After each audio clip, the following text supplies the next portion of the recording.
District Sialkot میں افغان شہریوں کے خلاف گھیرا تنگ کر دیا گیا ہے۔ متعدد افغانی شہری گرفتار بھی ہو چکے ہیں۔ ناظرین کرام، سب سے پہلے افغانی شہریوں کا معاملہ اس طرح ڈسٹرکٹ سیالکوٹ میں ایک دفعہ پھر ہائی لائٹ ہوا ہے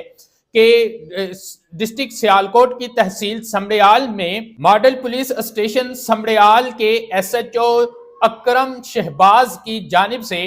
افغان شہریوں کے خلاف گھیرا تنگ کیا گیا ہے، جس کے نتیجے میں متعدد افغانی شہریوں کو گرفتار کیا گیا ہے۔ ناظرین کرام، پولیس کی جانب سے یہ موقف بھی سامنے آیا ہے کہ کوئی بھی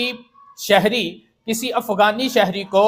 نہ مکان کرائے پر دے سکتا ہے، نہ ہی دکان کرائے پر دے سکتا ہے۔ اگر کسی نے اس طرح کیا تو وہ خود ذمہ دار ہوگا۔ ناظرین کرام، میں آپ کو بتاتا چلوں کہ پچھلے کچھ عرصہ سے جب سے افغانستان میں طالبان کی حکومت آئی ہے، اس کے بعد پاکستان اور افغانستان کے درمیان حالات تھوڑے کشیدہ چل رہے ہیں۔ اس کی وجہ یہ ہے کہ بارڈر کی جو سیفٹی ہے اس کے معاملات ہیں اور کچھ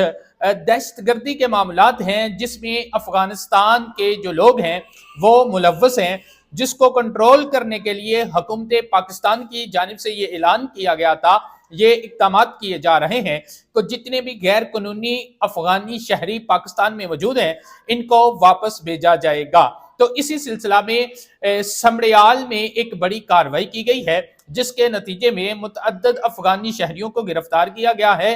اور مزید جو افغانی شہری جو غیر قانونی طور پر یہاں پر رہ رہے ہیں ان کی گرفتاری کے لیے اقدامات کیے جا رہے ہیں۔